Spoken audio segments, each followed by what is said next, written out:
por algún motivo no pudieron estar presentes en la actividad anterior, pues entonces bienvenidos y bienvenidas sean. Voy a desarrollar con ustedes esta lección inaugural. Vamos a generar una reflexión de carácter jurídico para que ustedes vayan familiarizándose con el desarrollo de mis cátedras, la manera de explicar a mis alumnos y por sobre todo que ustedes quiero que se den cuenta la importancia para que su asistencia a actividades sincrónicas les pueda permitir una comprensión mucho más amplia del fenómeno jurídico. Por supuesto, voy a dosificarlo a nivel de pensum introductorio, pero esto no significa que en su momento y haya que realizar reflexiones oportunas, pues podamos hacerlo en el nivel académico correspondiente. Así es de que si tienen ustedes preguntas, comentarios, lo van a escribir en el chat y yo les prometo revisarlo, darle respuesta a sus preguntas y comentarios al finalizar de exponer la temática. Y si desean hacerlo, pues podrán ustedes, en este caso, pues compartir a través del micrófono abierto cuando yo se los indique sus preguntas y los podemos responder. Así es de que sin más vamos a establecer su respectiva participación.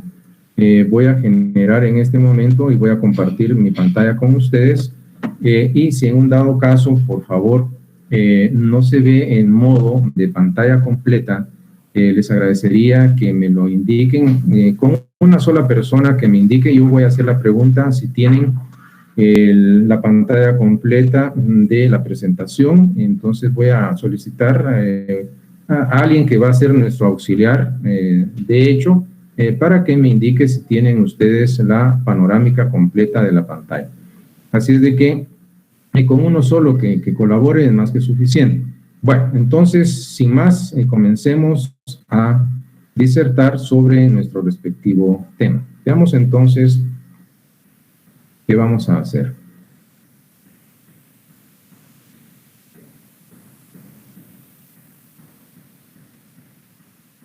Tendríamos en esta lección inaugural, ustedes tienen, en este caso, las instrucciones del caso. Si alguna pregunta voy a hacer en este momento, sí desearía que solo una persona me pueda responder. En primer lugar, necesito que me indiquen si tienen ustedes la imagen de las instrucciones. Aquí tenemos la pantalla de PowerPoint. Si alguien me responde, ¿tienen imagen en este momento? Por favor, abra alguien el micrófono y me responde. Sí, licenciado. Sí, licenciado. Sí. Bueno, por favor, quédense en la persona que acaba. Yo voy a ampliar la imagen y quiero que me digan si ven la pantalla completa. ¿Vieron la pantalla completa? ¿Se pueden abrir el micrófono? Sí. Se amplió. ¿Ya no están las márgenes en blanco de la pantalla de PowerPoint? No está completa, licenciado. Sí, está completa. No. No. No. No. Entonces todavía ven ustedes esta pantalla donde aparece en la pantalla de PowerPoint. Así es, correcto. Bueno, entonces algo voy a tener que hacer. Creo que vamos a trabajar por el momento en esta oportunidad. Lo primero que hemos de establecer es lo siguiente. Ustedes, en este caso, pueden darse cuenta de que aparece esta imagen y es importante que lo vean. Vamos a trabajar básicamente en lo siguiente. Voy a hacer algo. Vamos a ver si tenemos alguna oportunidad. Vuelvo acá con ustedes. Vamos por acá.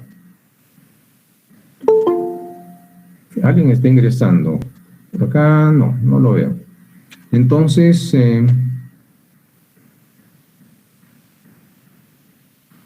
vamos a establecer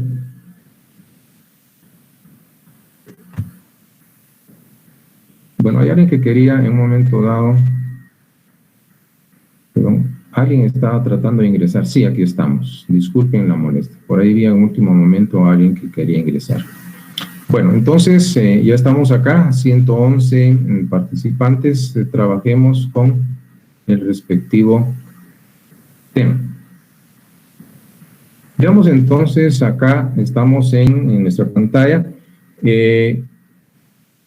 Luego pasamos a la primera presentación, que sería básicamente la siguiente.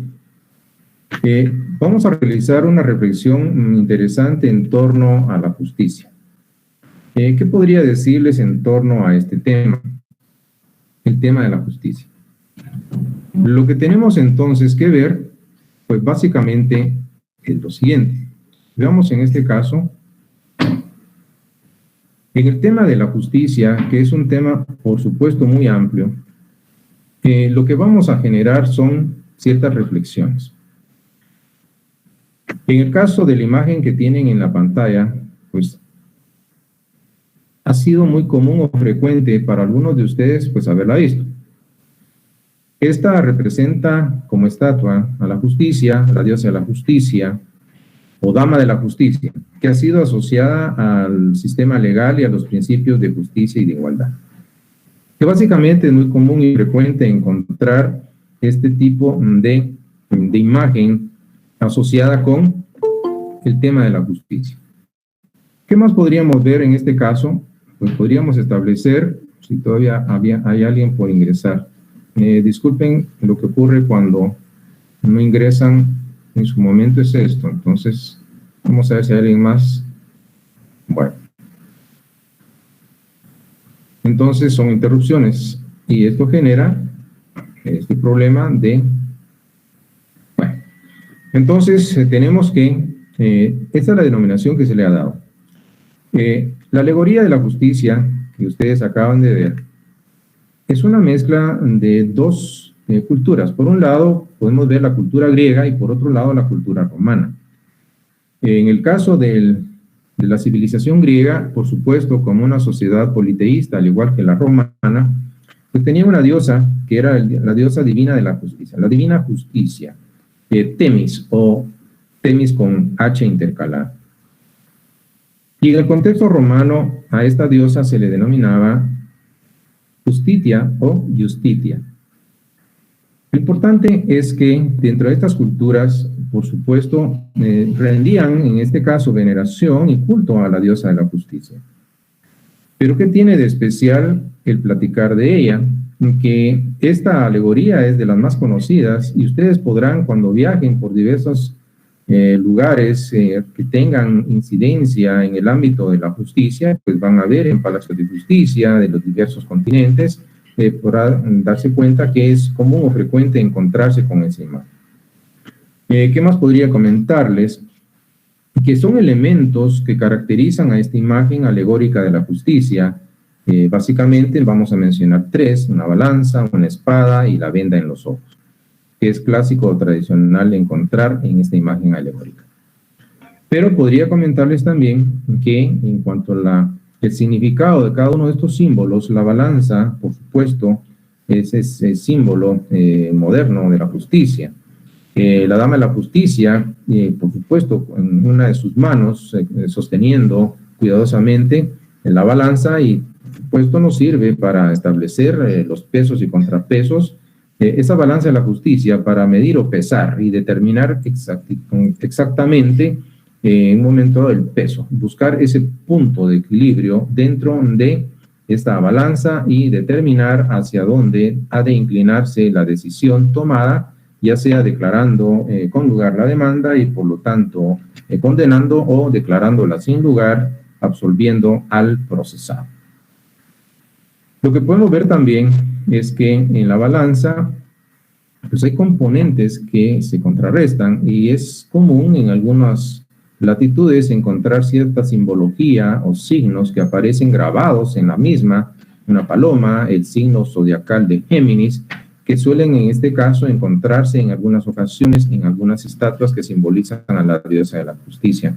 La paloma representaría demandas justas y el símbolo de Géminis, pues demandas de muchas personas o bien de los testigos que dentro del debido proceso proporcionan diversidad de información que muchas veces es confusa al juez que va a tomar la decisión.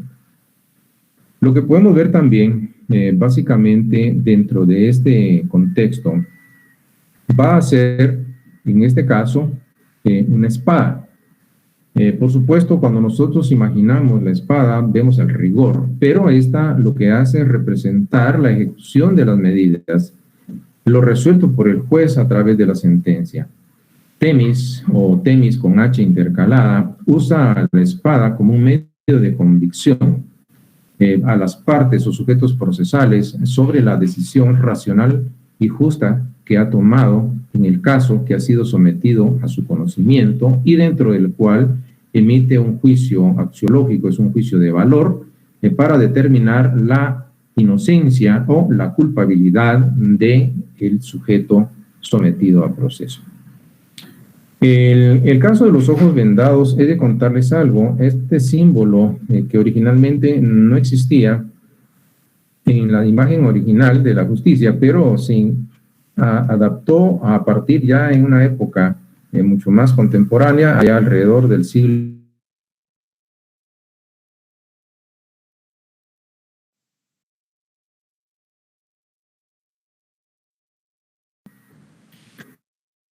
Hay ciertos aspectos en que definitivamente no pueden ser explicados solo con palabras. Necesito que lo vean, que ustedes perciban el ambiente y que ustedes puedan tener una percepción mucho más real del momento que se vive cuando aplica el derecho a un caso concreto. Así es de que vamos a poner un video bastante corto, pero es muy ejemplificativo, tiene bastantes elementos importantes que me parece necesario que ustedes conozcan. Veamos entonces qué va a ocurrir en este momento. Entonces, van a poner atención en el idioma original, pero tiene su respectiva traducción para que ustedes puedan tomar conciencia de un caso concreto y el conocimiento de un juez. Veamos entonces lo que tengo a continuación con ustedes.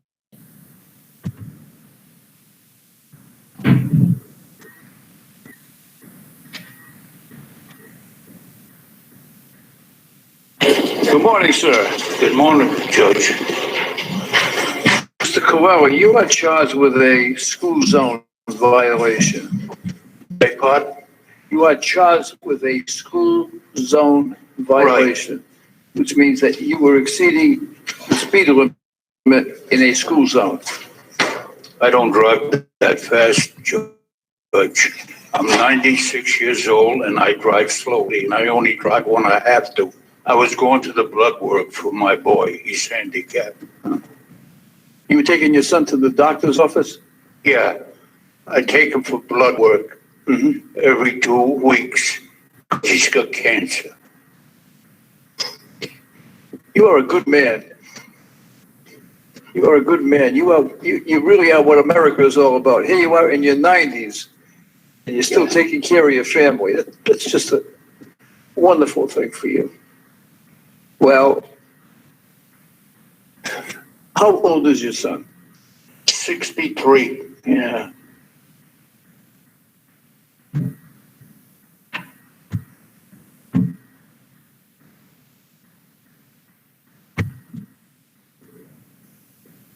Good morning, sir. Good morning, Judge. Beg pardon? You are charged with a zone violation. The speed limit in a... I don't drive that fast, Judge. I'm 96 years old and I drive slowly, and I only drive when I have to. I was going to the blood work for my boy. He's handicapped. You were taking your son to the doctor's office? Yeah. I take him for blood work every 2 weeks because he's got cancer. You are a good man. You are a good man. You really are what America is all about. Here you are in your 90s, and you're still taking care of your family. That's just a wonderful thing for you. Well, how old is your son? 63. Yeah. And Daddy's still taking care of him, right? I only drive when I have to. Yeah. You see that young man over there? That's my son. Now, he's looking at me saying, Dad, when you're in your 90s, you're going to be driving me around. You're setting a bad example for my kid. You're putting a lot of pressure on me. Listen, sir, I wish you all the best. I wish the best for your son, and I wish you good health. And your case is dismissed. Good luck to you, and God bless you. Thank you. Bueno, entonces nosotros, como lo puedan haber visto, tenemos básicamente un caso de reflexión. Ahora, es un caso concreto, dentro de un contexto y un sistema jurídico totalmente distinto, porque es un sistema anglosajón, el que se desarrolla en los Estados Unidos, contrario al nuestro en Guatemala, que es un sistema de derecho latino. Por supuesto que la diferencia entre un sistema y otro es que en el caso de los sistemas anglosajones tienen una fuente del derecho importante que lo nutre y es la jurisprudencia o doctrina legal.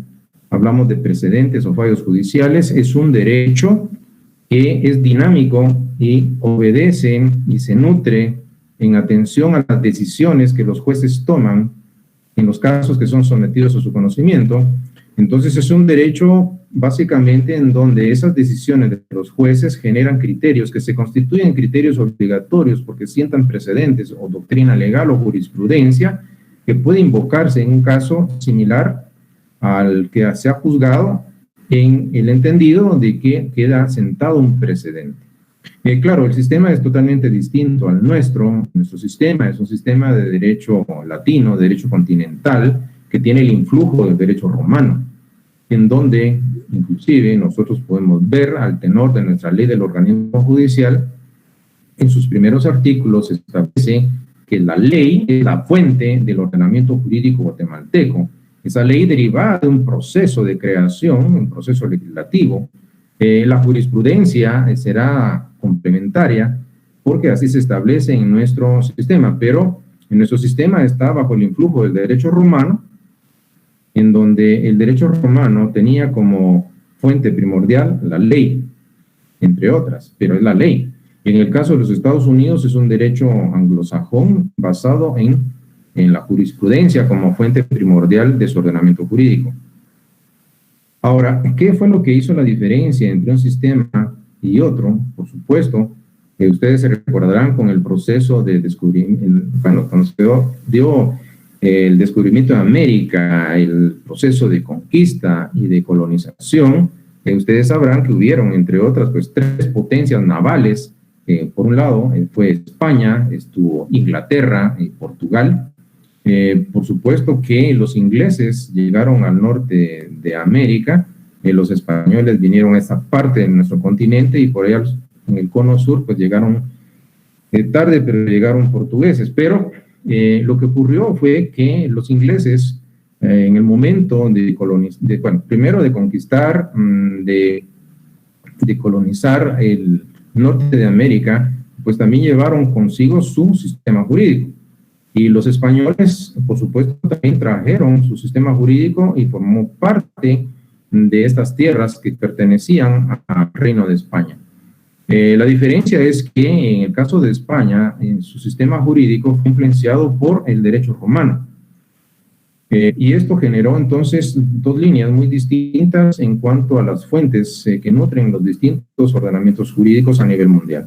Y ese tema lo vamos a platicar cuando veamos, por supuesto, el tema de las fuentes del derecho. Se los explico para que ustedes se den cuenta y algunos de ustedes podrán pensar, pero ¿cómo es posible? Si yo entiendo, diría alguien, que el juez aplica la norma, y así es en nuestro sistema, pero en un sistema anglosajón, los jueces a través de las decisiones que toman en sus sentencias están creando y nutriendo el derecho. Porque podría preguntarles, ¿quién creen ustedes que tiene el conocimiento más exacto de las ventajas, de las bondades y las deficiencias de la ley?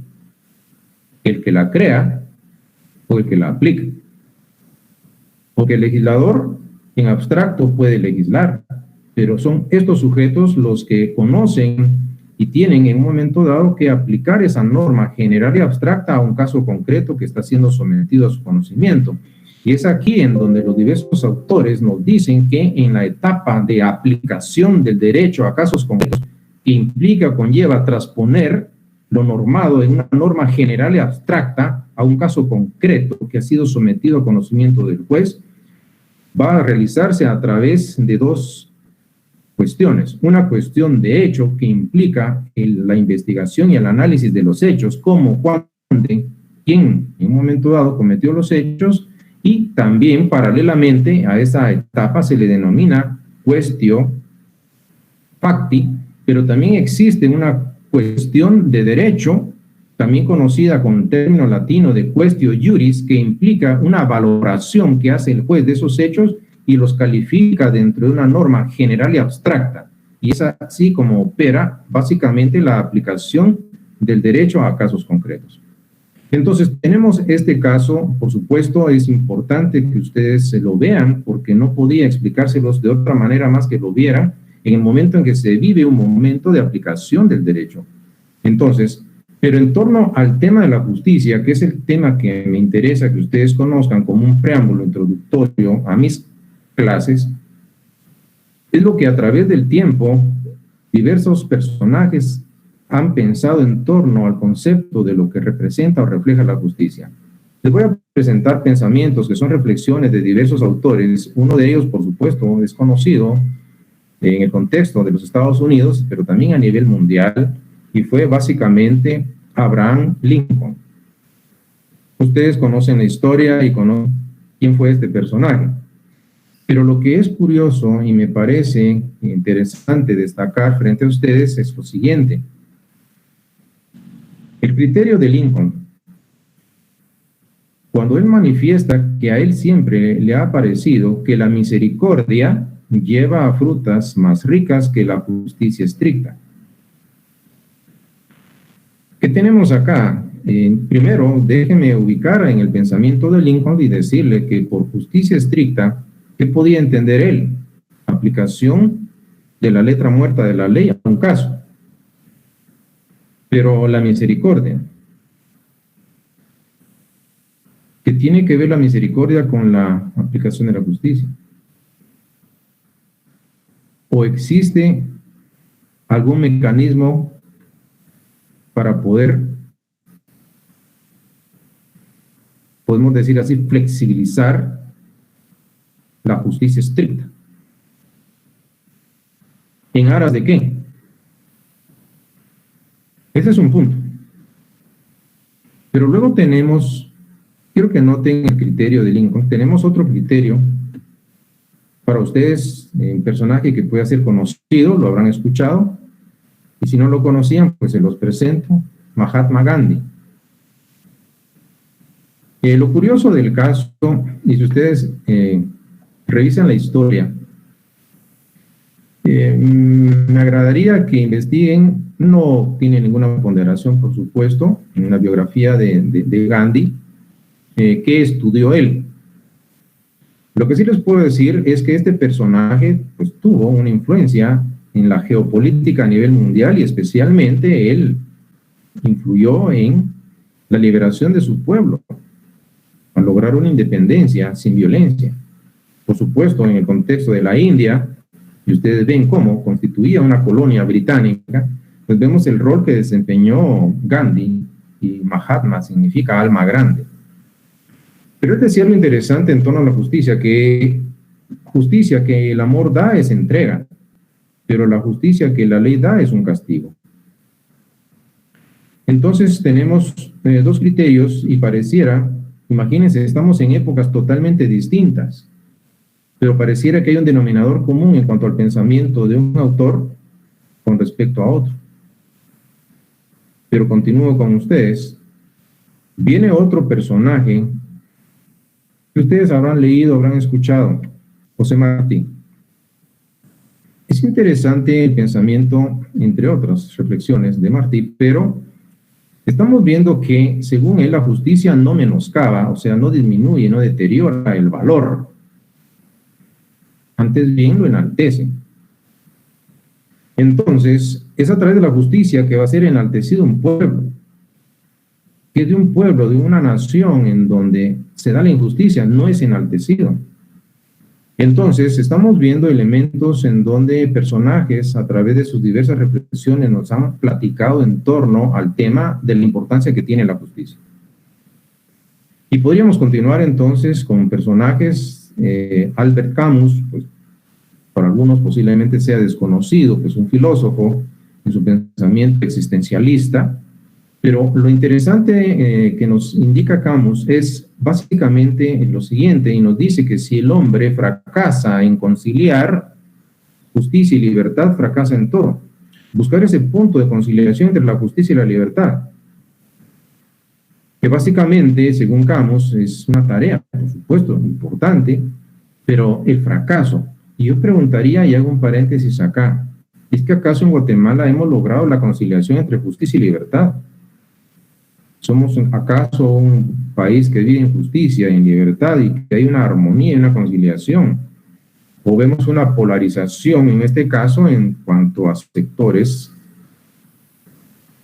se dan en Guatemala?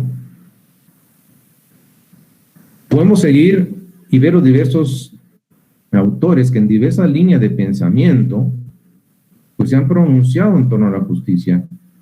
Y me llamó poderosamente la atención lo que Freud, en este caso, establecía, Sigmund Freud, y ustedes que algunos de ustedes tengan estudios en psicología o tengan esa profesión, sabrán el rol que este personaje tiene y, por supuesto, el aporte en cuanto a sus pensamientos, pero me llamó poderosamente la atención de que él establece una conditio sine qua non, que va a ser el primer requisito para una sociedad civilizada. ¿Y cuál va a ser el primer requisito? La justicia.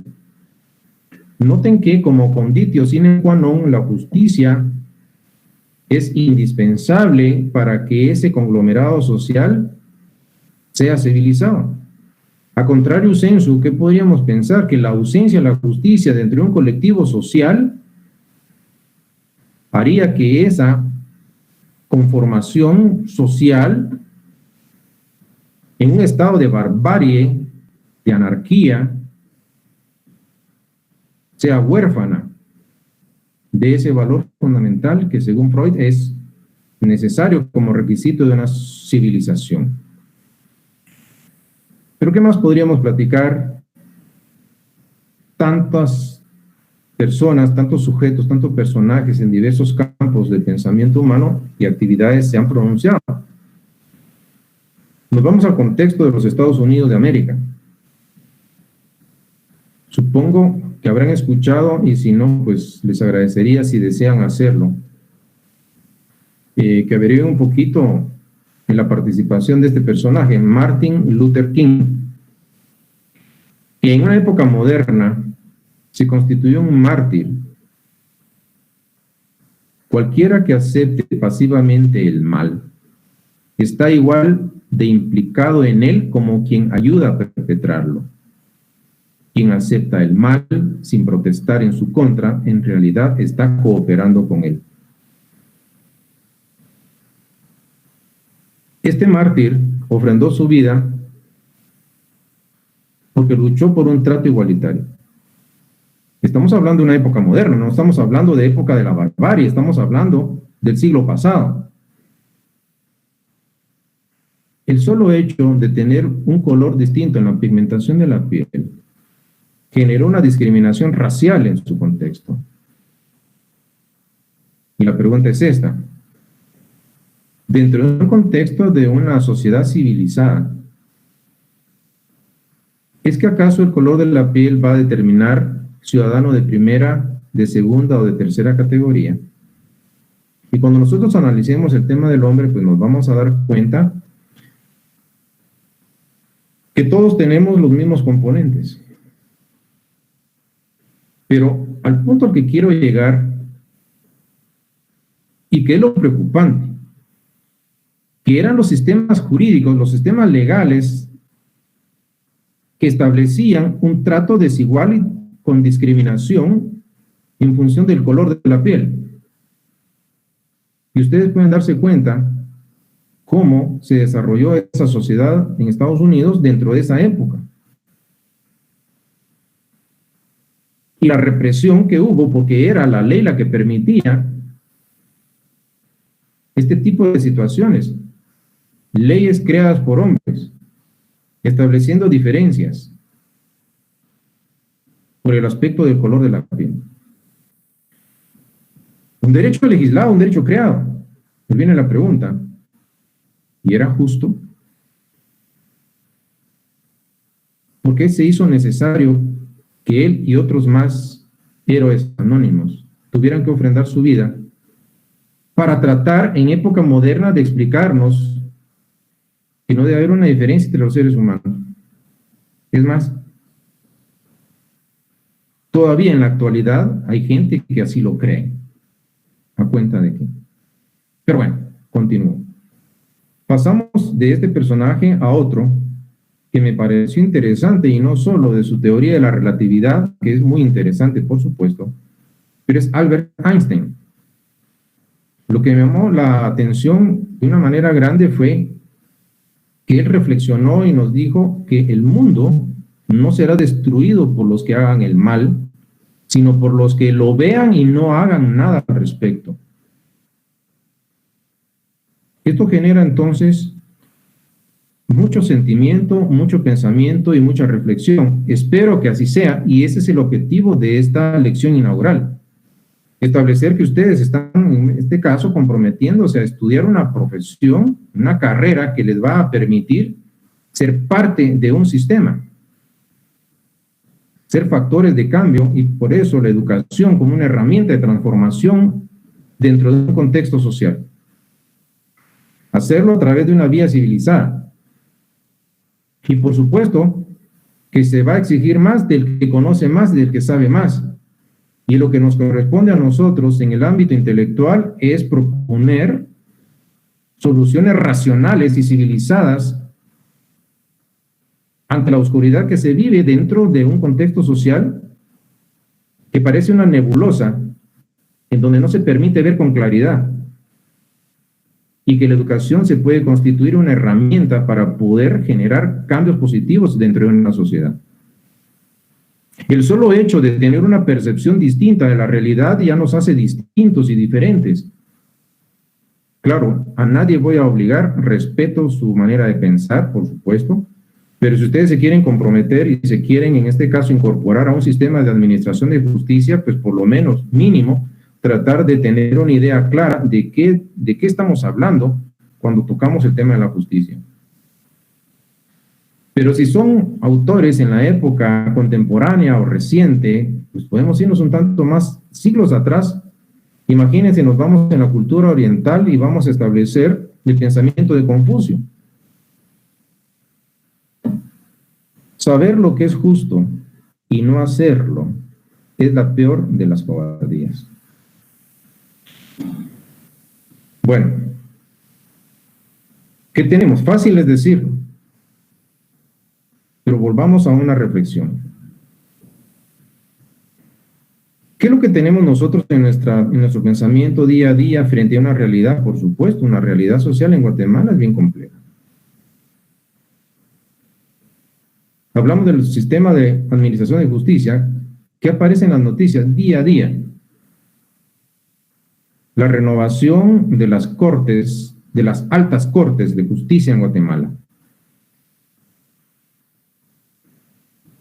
Corte de Constitucionalidad, Corte Suprema de Justicia, Sala de Cortes de Apelaciones.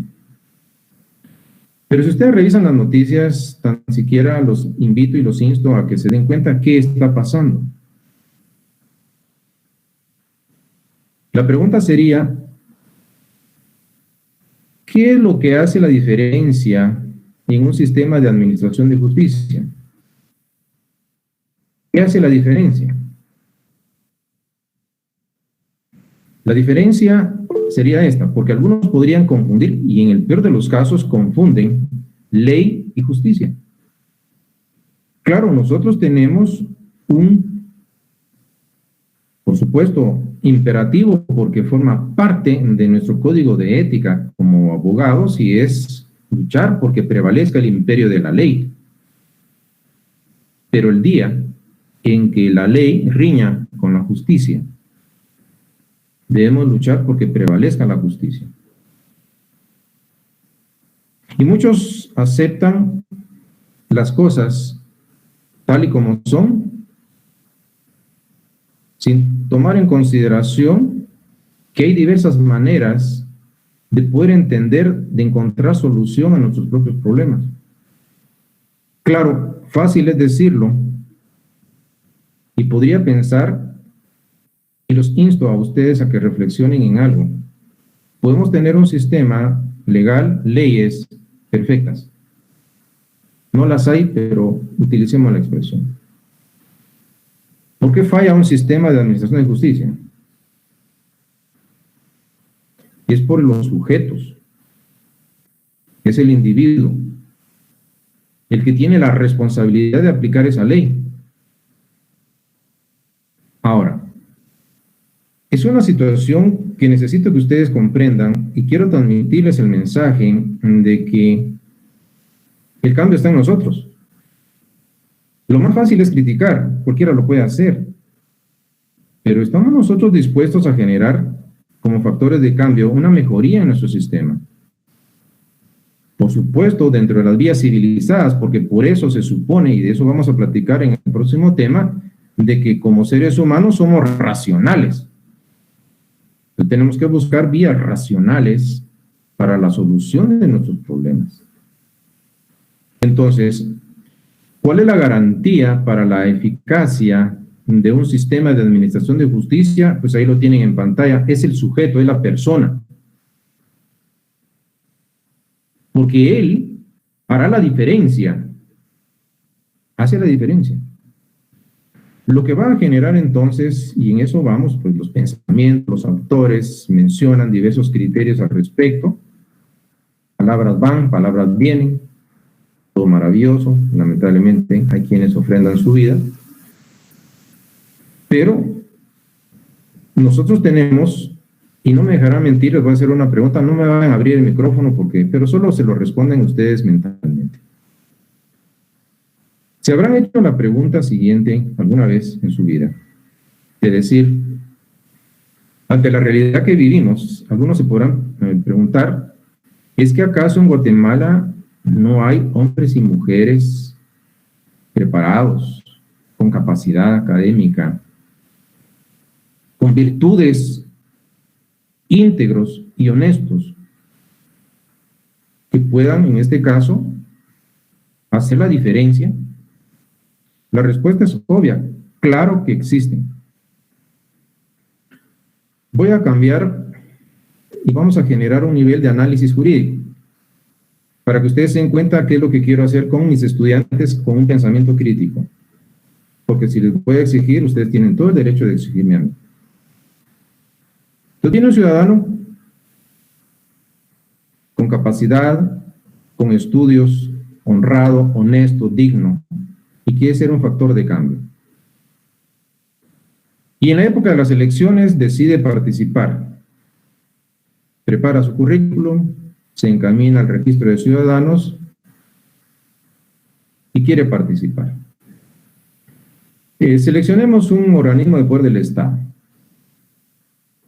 Quiere ser diputado para crear leyes justas en Guatemala. Bueno, entonces lo que tendríamos que hacer es tomar nuestra constitución política de la República y establecer cuáles son los requisitos para ser diputado en Guatemala. Pues entonces nos vamos a encontrar con dos requisitos: guatemalteco de origen y estar en el libre ejercicio de sus derechos, por supuesto civiles y ciudadanos. Y la misma constitución política establece que para optar a cargos públicos no se va a tomar más que criterios relacionados con la honorabilidad, la preparación, la capacidad o la honestidad de la persona. Que ahí está en la Constitución, maravilloso leerlo. Ahí está. No debe tomarse en cuenta más que estos aspectos. Una persona íntegra, honorable, capaz. Ahí está en la Constitución. Bueno, entonces viene él y decide ser factor de cambio, prepara su currículum, se dirige al registro de ciudadanos porque quiere ser diputado. Llega a la ventanilla, revisan el expediente, ¿y qué ocurre? Lo primero que le van a preguntar, caballero, ¿y qué partido político lo está postulando a usted? Lo postulan en primera, segunda o tercera casilla. Bueno, entonces ocurre algo. La Constitución Política de la República nos otorga un derecho, por supuesto es un derecho individual de carácter político, elegir y ser electo. Todos los que adquirimos los 18 años, no solo adquirimos la capacidad de ejercicio en Guatemala, sino también adquirimos la ciudadanía. Somos ciudadanos. Que no se les olvide, somos ciudadanos, no lacayos, somos ciudadanos.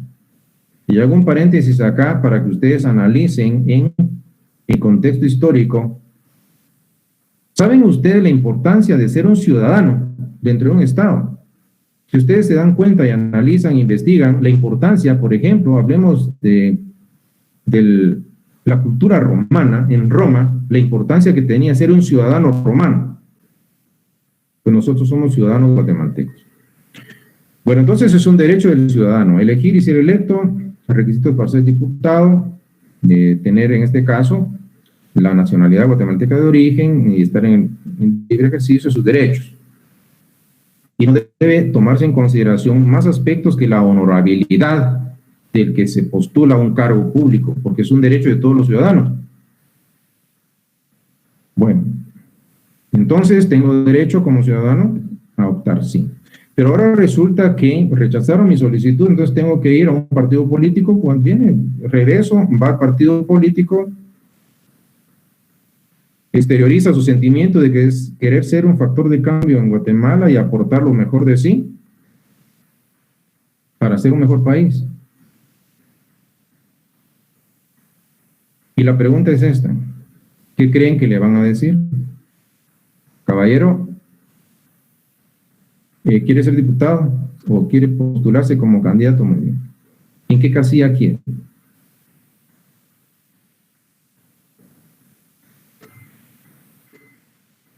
Y obviamente el ciudadano desilusionado regresa a su hogar, habla con su esposa, ¿cómo te fue? Mal.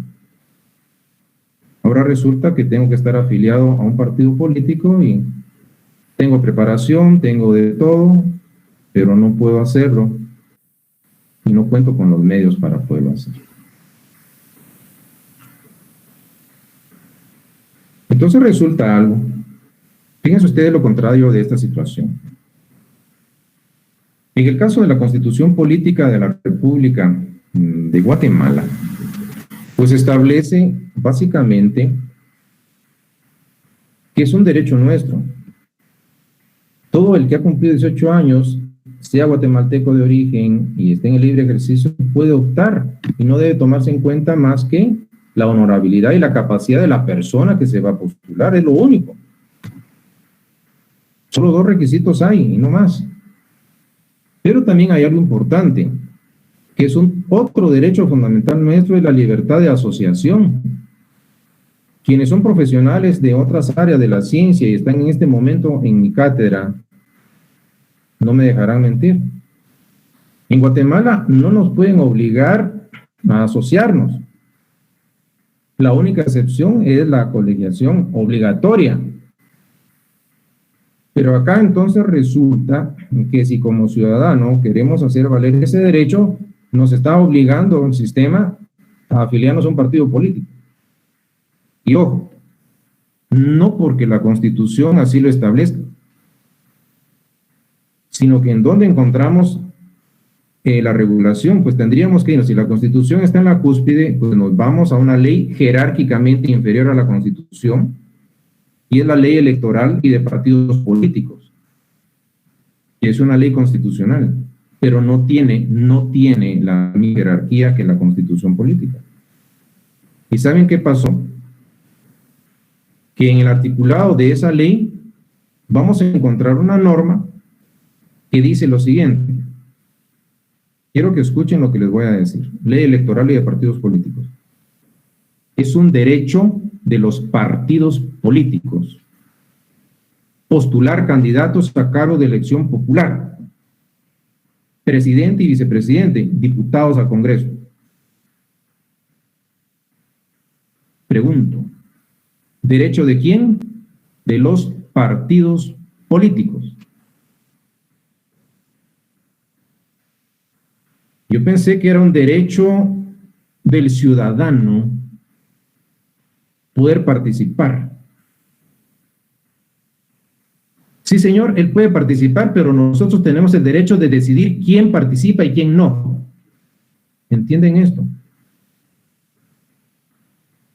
Ahora, ¿qué ocurrió? Que a esos dos requisitos, y son los únicos que pedía la Constitución, bueno, hay otros por ahí, pero guatemaltecos de origen y estar en el libre ejercicio y aparte ser honrado, la paz. Entonces resulta que una ley agregó algo más requisitos. Estar afiliado a un partido político que no lo dice la Constitución y que ese partido lo postule. ¿Por qué? Porque a los partidos políticos, y no tengo nada en contra de ellos, se les otorgó ese derecho y son ellos quienes deciden quién puede participar o no en un proceso. ¿Y qué significa? Que todos los ciudadanos guatemaltecos estamos obligados a afiliarnos si queremos participar, y si no nos deciden, si no nos escogen, no podemos participar. ¿Y por qué? Porque el sistema político electoral estableció esa facultad monopólica para los partidos políticos. Ya sé que algunos podrán estar pensando lo siguiente: quiere participar, cree su partido político y participe, tiene derecho de hacerlo. Como que me lo están mandando ustedes por telepatía, pero les voy a responder esto. ¿Tienen ustedes tan siquiera idea de lo que representa crear un partido político? ¿Tienen ustedes idea de lo que representa en recursos económicos que ese ciudadano pues vaya a postularse, haga propaganda? ¿Quién creó el sistema? Pero aquí viene el análisis jurídico constitucional. Resulta entonces de que nos encontramos, y este es un tema de introducción al derecho, quiero que lo vean en la justa dimensión, porque fácil es decirlo, pero en este momento quiero que se den cuenta cómo voy a aplicar en mi análisis jurídico, doctrinario y legal también, los conocimientos de introducción al derecho. Pero entonces resulta algo. Se recuerdan que habíamos hablado de la Constitución y de la ley electoral y de partidos políticos, y que una es inferior a otra, porque aquí tenemos el tema de jerarquía normativa, que es un orden o grado de importancia que las normas que integran un ordenamiento jurídico deben guardar entre sí. ¿Y cómo opera la jerarquía normativa? Opera en el sentido de que una norma inferior no puede contradecir, tergiversar o disminuir las disposiciones de una norma superior. Es más, si ustedes analizan el artículo 175 de la Constitución Política de la República, consagra un principio que es de la superlegalidad o supremacía de la Constitución. Ninguna ley, incluyendo la ley electoral y de partidos políticos, o disposición legal, puede contrariar, disminuir o tergiversar los derechos y las garantías establecidas en la Constitución Política. Y de ser así, esa norma será nula ipso iure. ¿Esto qué significa? Nula de pleno derecho. Y por lo tanto llego a esta conclusión y tengo todo el derecho del mundo de estar equivocado. Más creo que no. Entonces resulta que esos artículos de la ley electoral y de partidos políticos están restringiendo, están generando, creando requisitos que no pide la Constitución, y por lo tanto nos están vedando la libre participación ciudadana. Y por tanto, esa norma son inconstitucionales. Y aquí aplicamos estos conocimientos de introducción al derecho. Ahora, ¿qué ocurre? Hay tantas cosas que podríamos platicar. ¿Por qué estoy platicando de esta manera con ustedes? Porque quiero que se den cuenta que, por supuesto, el estudio del derecho implica y va un poco más allá de lo que ustedes podían haberse imaginado. Y en ese contexto, esta sería una breve introducción a mis cátedras y es la manera en que yo desarrollo mis clases. Y no voy a venir acá a recitar libros o folletos, no, simple y sencillamente necesito, y eso se los ofrecí desde el primer día, yo voy a entrenar abogados. Y quiero que se den cuenta que es la dinámica para poder ustedes salir adelante en este curso. Por supuesto que vamos a respetar y se darán los contenidos, por supuesto, programáticos, pero este es el inicio de esta etapa en el ciclo lectivo 2021 para mis estudiantes de introducción al estudio del derecho. Que dicho sea de paso, creo que ya entendieron por qué les dije que esa denominación de nuestra asignatura, Introducción al Derecho, es bastante modesta para lo que hacemos acá. ¿Qué no nos queda? No nos queda mucho tiempo, entonces regreso con ustedes, y a pesar de las interrupciones que hubieron. Y como lo ofrecido es deuda, pues ver sus preguntas, si las tienen, y posteriormente vamos a establecer su participación a través de los micrófonos. Veamos por acá. Una referencia a las cortes, yo creo que cada quien podrá tomar su criterio al respecto, pero pueden darse cuenta lo polémico. Hay un cisma que se está dando dentro de nuestro sistema, en este caso de selección.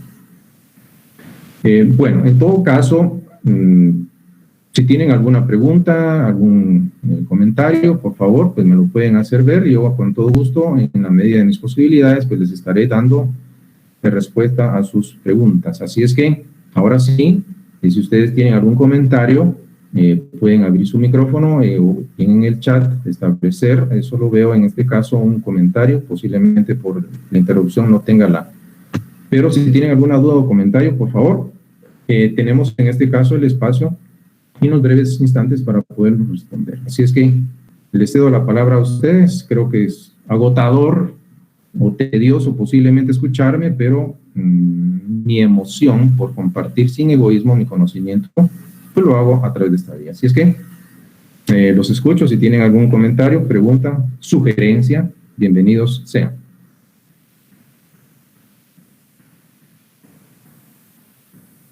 Bueno, veamos entonces. Grendix pregunta si hay alguna forma de hacer que la ley electoral y de partidos políticos no afecte la Constitución. Bueno, dos cosas quedan. Por un lado, y habría que establecer, interponer una acción de inconstitucionalidad en contra de estos artículos de la ley electoral que disminuyen o tergiversan o restringen los derechos y garantías establecidas en la Constitución. Esto es para responder a Hendrix. Ahora, ¿qué es lo que ocurre acá, Hendrix? ¿Cuál es la garantía, imagínense ustedes, de que los magistrados de la Corte de Constitucionalidad resuelvan con lugar esa acción de inconstitucionalidad? Si esto afecta a los partidos políticos, ¿cuál va a ser la reacción de estos dentro del contexto de las Cortes? ¿Cuál es la garantía para que el sistema opere? Está en el sujeto que ocupa la magistratura. En este caso, y he podido ver algunos criterios externados por la Corte de Constitucionalidad, en donde no los comparto, algunos de ellos.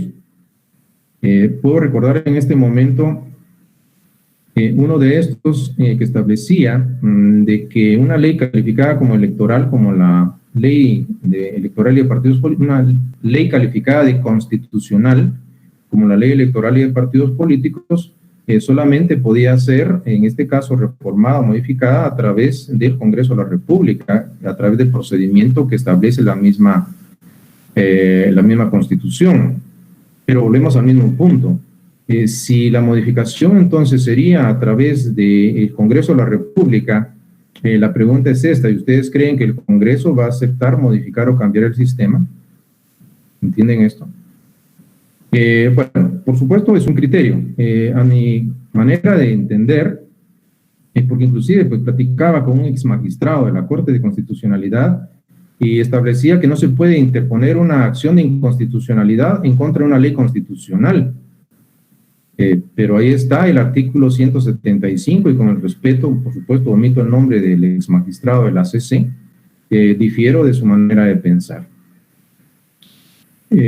Podemos decir que es una manipulación del sistema ante la Carta Magna, Misael. Yo creo de que, ¿qué otro nombre podemos hacer? Crearon un sistema legal. ¿Y cuál es la mejor garantía para que el sistema opere? Pues primero garantizar de que quien crea la norma, por supuesto, llene los requisitos mínimos como para poder ocupar ese cargo. ¿Entienden esto? La soberanía del Estado se basa en la Constitución, pregunta Otto. El poder soberano radica en el pueblo de Guatemala. Basta con que ustedes vean en la Constitución política, el poder soberano radica en el pueblo. Y quienes gobiernan son mandatarios, sí, pero nosotros como pueblo somos mandantes. Lo que ocurre es que ese poder soberano radica en manos de un adormitado pueblo de Guatemala. ¿Qué tienen acá? Pues pregunta Ana, ¿es interesante? Bueno, claro, es el principio, por supuesto. Para eso estoy, yo quiero un compromiso frente a ustedes y es generar una educación formativa. A mí de nada me sirve que se aprendan de memoria a ustedes lo que dicen los artículos de la ley sin comprender el fondo del asunto. Necesito estudiantes que tengan ese criterio. Claro, podrán criticarme, decir cualquier cosa de su servidor. No es que yo sea estricto, simple y sencillamente me parece que si van a ser abogados, pues tienen que ser abogados con excelencia académica, pero también con una íntegra formación moral. Si no van, serían mis palabras y nada estaría haciendo acá. Esta es mi tarea, esta es mi misión, esta es mi función con ustedes. ¿Qué más tiene en este caso? Tendría influencia la personalidad de dominio propio sobre la conducta que debe regir por las normas jurídicas. La personalidad de dominio propio, pregunta Heidi. Bueno, en primer lugar, Heidi, le voy a decir algo. Los únicos que tenemos la potestad y el dominio y el control sobre nuestra propia personalidad vamos a ser nosotros mismos. Entonces, lo que tenemos que hacer básicamente es trabajar en nuestro interior, y si nosotros queremos un factor de cambio, no vamos a esperar a que cambie la sociedad, primero cambiemos nosotros. ¿Y qué es lo que les pido a ustedes? Que estudien con dedicación, que sean conscientes de lo que están haciendo y que tengan metas claras de lo que en un momento dado van a hacer como abogados. Al final preguntan, justicia y ley serían dos conceptos distintos. Pregunta Alejandro. Claro, Alejandro, son muy distintos. Imagínese si usted creyera que la justicia es lo que dicen y está plasmado según lo que nos dicen allá en la 9ª Avenida del Centro Histórico. Son muy distintos. La ley es un instrumento, es un medio para la realización de la justicia. Claro que son distintos. La relación es entre medio a fin. La ley es tan solo un medio y la justicia es un fin. Si es inconstitucional esa norma de la ley de partidos, ¿por qué no se elimina? Aquí tendría que interponerse acción de inconstitucionalidad ante la Corte de Constitucionalidad y esperar a que los magistrados de la CC resuelvan esa acción. Está en manos de ellos decidir si es o no. Ellos tendrían que decidir. Por eso la importancia y la urgencia de que haya magistrados en la Corte de Constitucionalidad, en la Corte Suprema de Justicia, en la Sala de Cortes de Apelaciones. Esa es la preocupación. Seleccionar. ¿Qué se tendría que desarrollar o bien aplicar en Guatemala para poder llevar a cabo el sistema de justicia anglosajón? Pregunta Walter. Bueno, en primer lugar, Walter, le podría decir de que nuestro sistema es totalmente distinto, tendría que haber una reforma, y esto es una tradición jurídica. Entonces, ¿se puede mejorar? Sí, pero básicamente son dos culturas muy distintas y que en este caso son sistemas. También hay excelentes sistemas jurídicos, en este caso latinos o derecho romano, entonces lo que hay que hacer es depurar, modificar y crear un sistema que dentro de nuestro medio cultural jurídico pueda ser adelante. En Guatemala no hay justicia ni leyes por la misma situación que vivimos. Claro que hay leyes, Karen, si existen leyes que no sean justas es otra cosa, pero me parece de que no es solo de resignarse de que no hay porque no hay. Se puede mejorar la situación, se puede mejorar el sistema. Tal vez nadie ha tomado cartas en el asunto por falta de información, compresión social. Bueno, vean, en este caso, el problema es que cuando no se sabe dirigir en un momento o canalizar estas situaciones de cambio, entonces no solo es, porque la pregunta es, bueno, protestar por protestar, pues no tiene sentido, pero se pueden proponer cambios, se pueden generar. Se puede en un momento dado realizar análisis y ustedes podrían a las entidades que tienen en un momento dado una influencia en el colectivo social poder en este caso hacer propuestas de mejora y cambio. Sí, son vías civilizadas que se pueden utilizar, pero lo importante es conocer y saber lo que se está haciendo, porque no crean ustedes que crear una norma es solo por inventársela. Se necesita que las personas que tengan esa capacidad, pero por sobre todo la integridad, puedan ser, en este caso, agentes de cambio, proponiendo sus ideas.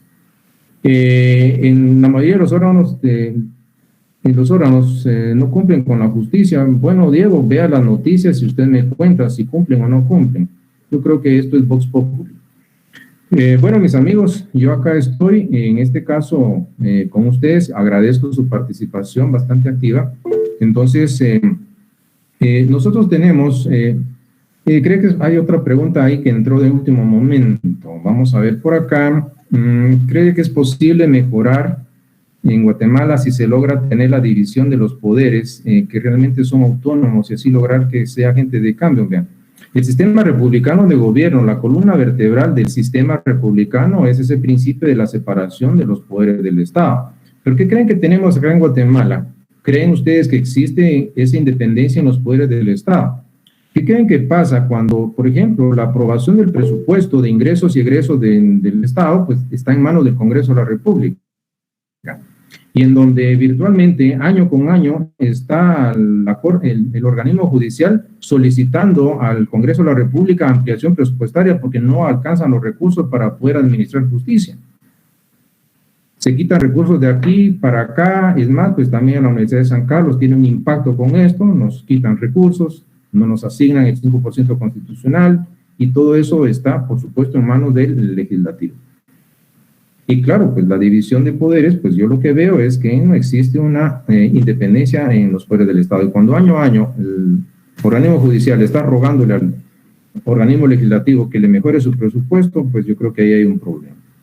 La implementación de la justicia transparente e imparcial es la mejor forma de enaltecer nuestro país, claro, pero se necesitan hombres y mujeres que estén dentro del sistema comprometidos con esa causa. De lo contrario, pues podemos tener cualquier cosa menos un cambio real. Hay una mano en alto, no sé si es José o Espoto, pero veo aquí una manita. Adelante, por favor. ¿Hay una mano? ¿Sí puede abrir el micrófono? Yo creo que quitaron la mano, pero bueno, mis amigas y amigos, lo vamos a dejar por acá. Mil disculpas por las interrupciones que vieron en el internet, pero estoy acá con ustedes y vamos a ir, en este caso, en la próxima sesión, vamos a desarrollar el tema hombre, sociedad, Estado de Derecho. Bueno, entonces, en este caso, tenemos ya rebasado el tiempo. Les deseo éxito, sean agentes multiplicadores del conocimiento. Podemos generar un espacio académico en donde con pensamiento crítico estudiar el derecho. Sin más, gracias por todo, nos vemos en la próxima y tengan feliz tarde. Bienvenidos a mis cátedras. Nos vemos. Feliz tarde. Feliz tarde.